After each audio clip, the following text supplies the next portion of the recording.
Hello दोस्तों, welcome back to NCERT pitch. आज हम सोशियोलॉजी की एक नई सीरीज शुरू करने वाले हैं और मुझे उम्मीद है कि अभी तक जो हमारा चल रहा है वो काफ़ी ज़्यादा अच्छा चल रहा है और आपकी तरफ से जो रिस्पांस आ रहा है वो भी ठीक ठाक मुझे मिल रहा है।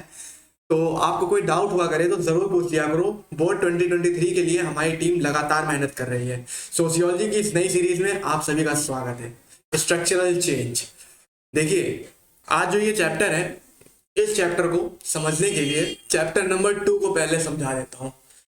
ये है स्ट्रक्चरल चेंज, इसके बाद आएगा कल्चरल चेंज। ठीक है, इसमें जो इसको बोलते हैं संरचनात्मक परिवर्तन, कल्चरल चेंज को बोलते हैं सांस्कृतिक परिवर्तन। हिंदी और इंग्लिश हमारा चैनल दोनों चैनलों को, दोनों स्टूडेंटों को इंक्लूड करता है। ठीक है, इसमें जो भी आप पढ़ाई करेंगे, इसमें इंडिया का इकोनॉमी के बारे में बताया जाएगा कि कॉलोनियल पीरियड में इंडिया की इकोनॉमी किस तरह से डेवलप करी और उस डेवलपमेंट से हमारे समाज पर क्या फर्क पड़ा, और जो हमारे समाज पर जो मूल फर्क पड़ा उसको हम कब कहाँ पढ़ेंगे, चैप्टर नंबर 2 पे पढ़ेंगे। लेकिन हमारे लाइफ स्टाइल पे क्या फर्क पड़ा उसे हम इस चैप्टर में पढ़ेंगे और हमारी इकोनॉमी के बारे में हमें जानकारी होगी। ठीक है, तो जैसा कि हम जानते हैं कि हमारा देश 200 साल ब्रिटिशर्स का गुलाम रहा है और उनकी गुलामी के बाद, गुलामी के वक्त पे हमारा देश मतलब चरम अवस्था में सबसे ज्यादा गरीबी में जिया था। ठीक है, तो उस गरीबी का कारण क्या था? इनका कैपिटलिस्ट माइंडसेट।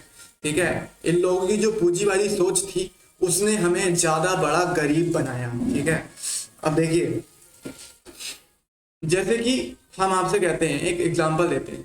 हमारे यहाँ कोई बाहर का आया, रहने लगा। ठीक है, जब कोई बाहर मेहमान आता है तो हम सब लोग बड़े अच्छे अच्छे से बिहेव करते हैं। ठीक है, बहुत अच्छे से, अतिथि देवो भव। ठीक है, लेकिन अब वो मेहमान जो है हमारे रिसोर्सेस का यूज करके, हमारे सामान का यूज करके अपने देश को बेनिफिट पहुंचा रहा है।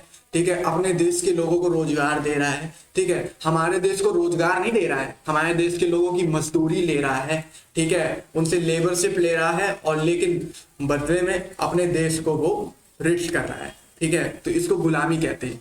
कोलोनियलिज्म क्या होता है? उपनिवेशवाद उसे कहते हैं जब कोई एक देश किसी दूसरे देश पर शासन करता है, सिंपल शब्दों में। ठीक है, तो कोलोनिज्म का एक्सपीरियंस जब इंडिया में था उस वक्त पे आज तक, मतलब कि कॉलोनियल पीरियड के पहले, अंग्रेजों के पहले कोई भी शासक जो था उसने इकोनॉमी में इतना ज्यादा हस्तक्षेप नहीं किया था। कहा था कि मार्केट जो है अपना अलग से चलने दीजिए। मार्केट में ना ही कोई धर्म होता है, ना ही कोई जाति होती है। ठीक है, क्योंकि अगर आप इस आधार पर करेंगे तो आपकी मार्केट नहीं चल पाएगी, और इसीलिए बिजनेस को भी राजनीति से नहीं जोड़ा जा रहा था। लेकिन जब ब्रिटिशर्स आए तो इन्होंने यही काम किया जो नहीं करना चाहिए। इन्होंने आर्थिक हस्तक्षेप करना शुरू कर दिया, इन्होंने आर्थिक नीतियां बनानी शुरू कर दी, और वो नीतियां ऐसी थी जिसने हमारे प्रोडक्शन को कम किया। हमारे शहर में, हमारे देश में बहुत से ऐसे लोकल शहर थे, ठीक है, जिनकी अपनी अलग एक वस्तुओं की डिमांड थी। जैसे कि हमारे यहाँ कपड़ों की डिमांड थी, मसालों की डिमांड थी। ठीक है, वो शहर जो है उसी नाम से ही विकसित था। ठीक है, फेमस था। तो उनकी डिमांड को, उनके मतलब उनके प्रोडक्ट को अपने फायदे के लिए यूज में ले लिया और वो उनको व्यवस्था खराब कर दी। तो इस वक्त पे जो इस चैप्टर में मेन जो चीजें हैं, आपको कॉलोनियलिज्म के बारे में समझना है। दूसरी चीज है दूसरी चीज इसमें क्या है कि कैपिटलिज्म क्या होता है। 2-3 आइडेंटिटी है, जैसे कि मैंने बताया कि कॉलोनियलिज्म किसी एक देश दूसरा देश पे जब शासन करता है, कमजोर देश पे मोस्टली। ठीक है, नेशन स्टेट के बारे में बताऊंगा।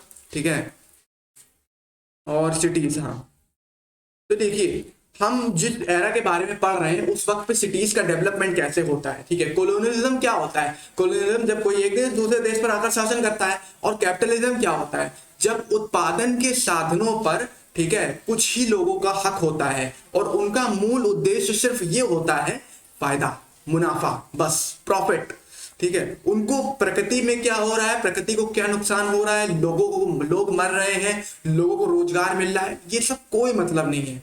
इसीलिए ये कैपिटलिस्ट आइडियोलॉजी कहा जाता है। और सोशलिस्ट आइडियोलॉजी समाज को साथ लेकर चलती है और साथ साथ विकसित होते हैं।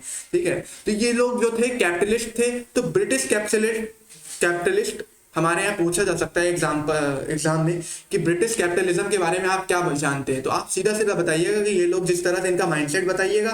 ठीक है, और कैपिटलिज्म होता क्या है, इसमें कम लोगों का पहली बात तो इनमें जो उत्पादन के साधनों का स्वामित्व जो होता है कम लोगों के पास होता है, और जिनके पास होता है उनका लक्ष्य उद्देश्य क्या होता है, सिर्फ मुनाफा कमाना होता है। बस सिंपल सी चीज है। अब अगर कोई व्यापारी आदमी हमको राज करेगा तो हमें किस तरह से राज करेगा? व्यापार में क्या है, व्यापार में सिंपल सी चीज ये है कि हमारा प्रोडक्ट बिकता है, ठीक है, मोनोपोली बस इसी को कहते हैं, प्रोडक्ट बिकता है, सस्ते दामों में बिकेगा, महंगे दामों में बिकेगा तो हमें फायदा होगा, और हमें अगर चीप लेबर मिलेंगे तो और ज्यादा फायदा होगा। तो बस उसी चीज को यहाँ पर, उसी के आधार पर, कैपिटलिज्म के आधार पर ही हमारे यहाँ देश के पॉलिटिकल डायनेमिक्स का निर्माण होता है, ठीक है। तो जब कॉलोनियल पीरियड होता है तो उस वक्त पे हमारे यहाँ अलग ढेर सारी इंडस्ट्रीज का सेटअप होता है, इंडस्ट्रियल रेवोल्यूशन आता है, 3 औद्योगिक क्रांति आती है, ठीक है। औद्योगिक क्रांतियों के बारे में हम क्लास 11th में पढ़ाएंगे, ठीक है, क्लास 11th के चैप्टर में बताया गया औद्योगिक क्रांति के बारे में। तो इसमें क्या था कि जब नए नए उद्योग सेटअप हो रहे थे, नए नए बागान बनते जा रहे थे, ठीक है, चाय की खेती के बागान होते जा रहे थे, ठीक है, कॉफी के बागान हो गए, और मतलब कि आपके मतलब हर तरह की फार्मिंग बड़े लेवल पर बिजनेस होने वाला था, ठीक है। तो अब जब बड़े लेवल पे बिजनेस होगा तो लोग अट्रैक्ट होंगे किस लिए? काम के लिए, और उनको भी जरूरत है कि लोगों को काम के लिए बुलाएं। तो इस वक्त पे तगड़े लेवल का माइग्रेशन होने लग गया था, ठीक है। अब जैसे कि आसाम में चाय की खेती के लिए बहुत सारे जंगल काटे जा रहे थे, और जब जंगल काटे जा रहे थे तो लोगों को कहाँ से बुलाया जा रहा था? ये जो आपके आदिवासी राज्य हैं जैसे कि झारखंड है, बिहार है, बिहार को नहीं बोलेंगे पर बिहार भी, उड़ीसा भी, यहाँ से सबसे ज्यादा लोग जो थे गुवाहाटी मतलब आसाम जो है काम करने के लिए जाते थे माइग्रेट होके। तो हम लोगों को यहाँ पर समझना क्या है कि उस वक्त पे जो लोग मजदूरी करने जाते थे उनको किस तरह से लिया जाता था, ठीक है। मजदूरी के लिए ये लोग ब्रिटिशर्स क्या करते थे, 4 साल का ग्रिमिडिया एक्ट होता था जहां तक, ठीक है। उसमें आपकी बुक में ग्रिमिडिया एक्ट के भी बारे में बताया गया है? नहीं बताया गया, ठीक है, शायद इसमें नहीं बताया गया। तो इनमें ये सीधी सीधी बातें ये आप मोटा मोटा ये समझो कि ये लोग 4 साल के लिए एग्रीमेंट होता था। इस 4 साल के एग्रीमेंट को वो लेबर तोड़ नहीं सकता था जब तक अपनी वो सर्विट्यूड नहीं रह सकता है, ठीक है। तो वो 4 साल के लिए उस जगह पर, उस मतलब कि अगर फैक्ट्री में जा रहा है तो उस फैक्ट्री में 4 साल तक काम करता रहेगा। वो अपनी मर्जी से उस नौकरी को नहीं छोड़ सकता क्योंकि उसने उस जगह पर हस्ताक्षर कर दिए हैं। दूसरी चीज, उसको कोई भी मेडिकल फैसिलिटीज नहीं मिलेगी, किसी तरह का बोनस नहीं मिलेगा, ठीक है। और उसको क्या बोलते हैं, जैसे कि आप लेबरर्स की, चीप लेबर होता है ना, कि मतलब उनको पैसे भी, सैलरी भी उनकी संतुष्टि की नहीं मिलेगी, ठीक है। और अगर बीमार हो गए हो तो आप अपना खुद का अलग इलाज कराइए, और ज्यादा से ज्यादा वर्क कराना उनका मेन, ब्रिटिशर्स का मेन लक्ष्य यही होता था कि आप एक्सप्लॉइट करो, जितना ज्यादा करो। इनका उद्देश्य क्या था? सिर्फ मुनाफा कमाना। लोगों को मारो काटो जैसे भी करो, इनसे काम करवाओ और बस मुनाफा कमाओ, बस सीधा सा यही चैप्टर है। और इसीलिए ब्रिटिशर्स ने प्रेसिडेंसीज का डेवलपमेंट किया। और जब ये प्रेसिडेंसी जैसे कि बंगाल है, मद्रास है, महाराष्ट्र, पंजाब है, तो इन्होंने नए नए शहरों का निर्माण करते हैं। और ये जो नए नए शहर होते हैं, हमारे जो ट्रेडिशनल शहर होते हैं, जो ट्रेडिशनल व्यापार कर रहे होते हैं, ट्रेडिशनल आधार पर कर रहे होते हैं, ठीक है, वो उनका व्यापार जो होता है ढलने लग जाता है, ठीक है, कम होने लग जाता है। और इनकी जो मार्केट में प्रोडक्ट की जो डिमांड होती है वो ज्यादा होने लग जाती है। और तो और जब इनका प्रोडक्ट में, देखिए सिंपल सी चीज है, अगर कोई प्रोडक्ट मार्केट में ज्यादा मात्रा में होता है तो उसकी जो कॉस्ट है वो कम हो जाती है। लेकिन क्योंकि, और इसीलिए ब्रिटिशर्स जो थे मशीनों की मदद से प्रोडक्शन कर रहे थे। तो जब मशीनों की मदद से अगर कोई प्रोडक्शन करेगा तो प्रोडक्शन ज्यादा होगा, और ज्यादा होगा तो वो कम दामों में भी चीजों को बेच सकता है, ठीक है। लेकिन अगर हम हाथों से कर रहे हैं, चीजों को बनाने में समय लगेगा, तो उसको कॉस्ट भी दे रहे हैं, टाइम, वैल्यू, एनर्जी सब कुछ दे रहे हैं, ठीक है। तो इसलिए उसकी कॉस्ट ज्यादा होगी। और हमारे प्रोडक्ट की, इंडियन प्रोडक्ट की कॉस्ट ज्यादा थी, इसलिए इंडियन मार्केट जो था, फिर लोग क्या प्रेफर करेंगे? सस्ती चीज लेंगे, और लोग ब्रिटिशर्स का सामान खरीदने लग जाते थे। और ब्रिटिशर्स जानते हैं कि आप हमारे जो उद्योग थे वो क्षरण होने लग जाता है, और इसीलिए हमारे उद्योगों की जो स्थिति है वो बहुत ज्यादा खराब होने लग जाती है। और तो और सरकार का काम क्या होता है कि उद्योगों को, अगर कोई भी उद्योग जो है बहुत ही बुरी कंडीशन में है, दिवालिया होने वाला है, तो उसको मदद करे, उसको बोनस दे, उसको मतलब कि ऐसा इकोनॉमिकल सपोर्ट करे। लेकिन ब्रिटिशर्स को क्या है, वो तो राज करने के लिए आए थे, तो वो तो अपने उद्योगों को बढ़ाएंगे ना। तो हमारे जो देश के उद्योग थे उनको बढ़ाने के लिए वो लोग, उन्होंने कुछ ऐसा किया नहीं, ठीक है, बल्कि उनसे टैक्स ज्यादा मात्रा में लेते थे, ठीक है, अपने उद्योगों से उतना टैक्स नहीं लेते थे, ठीक है। तो टैक्स देना पड़ता था। तो मतलब इन सब चीजों से क्या होता था कि हमारे देश में डी इंडस्ट्रियलाइजेशन हो गया, मतलब कि औद्योगिक क्षरण। ये टर्म आपके चैप्टर में आएगा कि डी इंडस्ट्रियलाइजेशन क्या होता है। जब इंडस्ट्रियां खत्म होने लगती हैं, तो हमारे जो ट्रेडिशनल बिजनेस थे, ट्रेडिशनल व्यापार था, वो खत्म होने लग गया, तो हमारा डी इंडस्ट्रियलाइजेशन हो गया। और इसी से हमारे जो वो शहर थे जो कि उस इंडस्ट्री के नाम से, उस व्यापार से मशहूर थे, उन शहरों का भी डी इंडस्ट्रियलाइज, उन शहर भी दबते चले गए। और नए नए शहर जैसे कि पोर्ट टाउन, जैसे कि मुंबई हो गया, मद्रास हो गया, चेन्नई जिसको बोलते हैं, बंगाल हो गया, ठीक है, इन सब नए नए शहरों का निर्माण होने लगता है, ठीक है, क्योंकि अब इन शहरों की डिमांड बढ़ने लगती है और ये इंटरनेशनल ट्रेड करते हैं। और बात ये होती है कि जब कोई ये लोग इंटरनेशनल ट्रेड जब कोई करता है, तो उसका व्यापार जो होता है ग्लोबल लेवल पे होता है, तो उसके प्रोडक्ट की डिमांड पूरे वर्ल्ड में होती है, और जब वर्ल्ड में होगी तो उसका व्यापार, उसको ज्यादा मुनाफा होगा। और हमारे यहाँ जो ट्रेडिशनल व्यापार था वो ग्लोबल लेवल पे नहीं हो पाता था। लेकिन ऐसा कहना गलत है, ब्रिटिशर्स के टाइम में ही ये हुआ है, ठीक है। इसके पहले हमारा जो व्यापार था ग्लोबल लेवल पे होता था। प्राचीन काल में हमारा व्यापार रोमन एम्पायर से होता था, चोल साम्राज्य का, ठीक है। फिलहाल हम जैसे कि बता रहे हैं कि मतलब इनका व्यापार ग्लोबलाइज्ड हो गया था, ठीक है, भूमंडलीकरण जिसको हिंदी में बोलते हैं। और ये इसलिए इनको ज्यादा प्रॉफिट हो रहा था और हमारे उद्योग खत्म होते जा रहे थे। हमारे जो मजदूर थे उनको अब यही लगता था कि अब यहाँ पर काम भी ज्यादा होता है, टैक्स भी इन्हें ज्यादा देना पड़ता है, तो यहाँ पे सैलरी तो हमारे उद्योगों में, इंडियन उद्योग में, इंडस्ट्रीज में मिल नहीं रही है। इसलिए वो ब्रिटिशर्स की तरफ अट्रैक्ट होते थे, 4 साल का एग्रीमेंट बना के बंधुआ मजदूरी की तरह काम करते थे। सिंपल सी चीज है, इतनी सी। तो इससे क्या था कि जो पॉलिटिकल डायनामिक था वो पूरा पूरा इकोनॉमी के आधार पर बनने लग गया था, और यही था बस।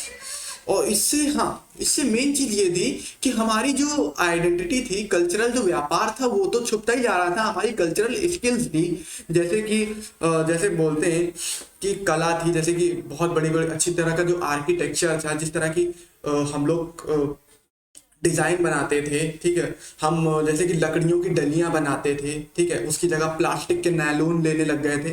प्लास्टिक जैसे आज के मॉडर्न मार्केट में जो चीजें हैं वही चीजें हम बताने की कोशिश कर रहे हैं, ठीक है। तो ये इस चीज का यूज करने लग गए थे। आप जो समझ रहे होंगे जो मैं बता रहा हूँ।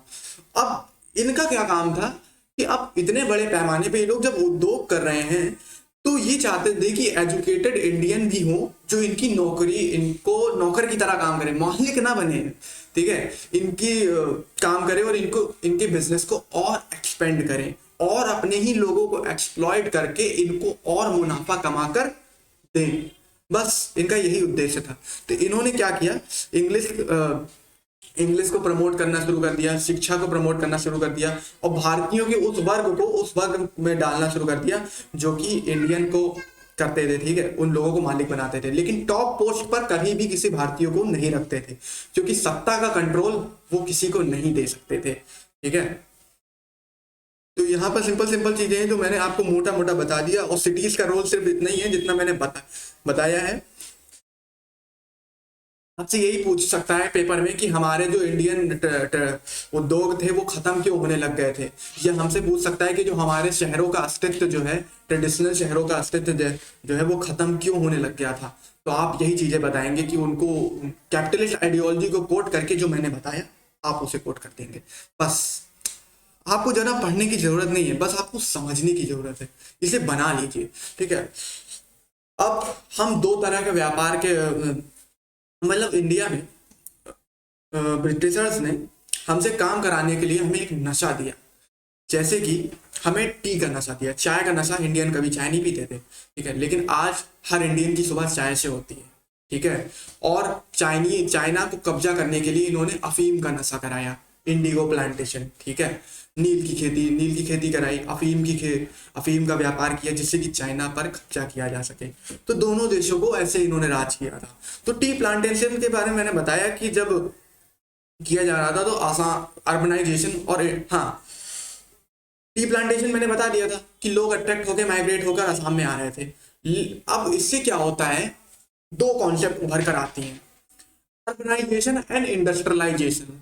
ठीक है, इसको बोलेंगे हिंदी में ये बोलेंगे शहरीकरण और औद्योगिकरण, और इंग्लिश में, समझ गए ना। तो अब यहाँ पे क्वेश्चन ये बनता है कि औद्योगिकरण से शहरीकरण कैसे हुआ। ठीक है, शहरीकरण से औद्योगिकरण कैसे हुआ, समझ गए ना। अब देखो मैं समझा रहा हूं, नहीं समझ रहे हो तो समझो। शहरीकरण से औद्योगिकरण कैसे हुआ, आप कोई शहर है, शहर के बीच में अगर कोई उद्योग सेटअप होता है, ठीक है, शहर के बीचों बीच में या शहर में सेटअप होता है, तो वो शहर के लोगों को रोजगार देता है। ठीक है, तो उस शहर में औद्योगिकरण हो रहा है, तो उस शहर का औद्योगिकरण हो रहा है, उस शहर का इंडस्ट्रियलाइज्ड हो रहा है वो शहर।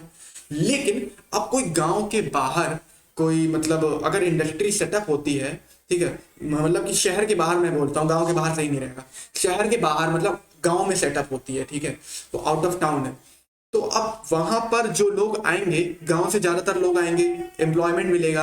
अब जो लोग वहां पर आ रहे हैं काम करने के लिए, धीरे धीरे क्या हो रहा है, वो धीरे धीरे और शहर बनता जा रहा है, और जब वो शहर बनता जा रहा है तो वो एक बहुत बड़े शहर का निर्माण कर रहा है। तो ये इंडस्ट्री सेटअप होने से अर्बनाइजेशन, मतलब कि शहरीकरण धीरे धीरे बढ़ने लग जाता है। ठीक है, तो इंडस्ट्री का शहरीकरण से ये रोल होता है।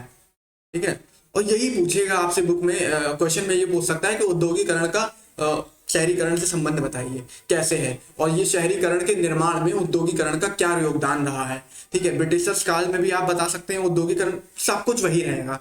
ठीक है, लाइफ ऑफ लेबर्स, ये बहुत इंपॉर्टेंट टॉपिक है मेरे दोस्त। देखो उस वक्त पे मैंने बताया कि किसी तरह का कोई बेनिफिट नहीं होता था, एग्रीमेंट होता था, आप उस एग्रीमेंट को तोड़कर नहीं जा सकते। और जब ये टी प्लांटेशन होता था, वहां पे मक्खियां हैं, ईंट, मतलब कि एक आसाम का जो क्लाइमेट है एक नमी वाला क्लाइमेट है। ठीक है, वहां पर नमी है, वहां हर वक्त ओस पड़ती रहती है, तो चाय की खेती ऐसे वक्त में होती है, इससे वहां पर मच्छर होते हैं। ठीक है, बहुत से मतलब मलेरिया, डेंगू जैसी बीमारियां फैलती हैं, तो उसका उस वक्त उस कंडीशन में काम करना बहुत ज्यादा टफ होता है। लेकिन इनका जो काम था सिर्फ और सिर्फ प्रॉफिट कमाना था, जो कि कैपिटलिस्ट आइडियोलॉजी के बारे में कर रहा हूँ। तो यही थी उस वक्त की लाइफ स्टाइल कि बस काम करवाओ और पैसा ध्यान में लो, पैसा दो या ना दो। लाइफ ऑफ वेजेस कुछ भी नहीं थी। अर्बन रूरल इम्पैक्ट जैसे मैंने बता दिया आपको, सिंपल सी चीजें हैं जो मैंने आपको कोट करी हैं। ठीक है, एनसीआर के बारे में मैंने कई बार आपको बता दिया है। देखिए 3 तरह की सिटीज होती हैं। ठीक है, स्मॉल टाउन होता है, टाउन होता है, ठीक है, मेगा सिटी होती है, फिर मेट्रोपॉलिटन सिटी होती है। ठीक है, मेट्रोपॉलिटन सिटी में जैसे मैंने बताया था कि एनसीआर के बारे में बताया था, जो कि गुड़गांव, फरीदाबाद, गाजियाबाद, मतलब कि कई सारे अगल बगल के जो टाउन है मिलकर एक बड़े शहर को बनाते हैं। ऐसे ही मुंबई जो है हमारी 7 टापुओं से बनी है। ठीक है, इनमें ग्रेटर मुंबई आती है, साउथ मुंबई आती है, बैंड्रा, मतलब तो इस तरह से निर्माण होता है। तो शहरों का निर्माण किस तरह से होता है, हमारे उस वक्त पे हमारी जो उद्योगों की क्या स्थिति थी। ठीक है, हमारे उद्योग कैसे थे, ब्रिटिशर्स का उद्योग कैसा था, कैपिटलिस्ट आइडियोलॉजी कैसी थी, सब कुछ मैंने बहुत अच्छी तरीके से बताया है। फिलहाल ये वीडियो यहाँ पर खत्म होती है, और कहानी की तरह समझाने की कोशिश करिए। अच्छा लगेगा कि अगर आप इस वीडियो के पीडीएफ नोट्स के लिंक्स आप जाकर डिस्क्रिप्शन बॉक्स में देख लीजिए, आपको काफ़ी ज़्यादा प्रॉफिट होगा। और इस वीडियो को लाइक करें, सब्सक्राइब करें, और अपने दोस्तों से जरूर शेयर करें, जिससे कि उनका भी कुछ भला हो सके।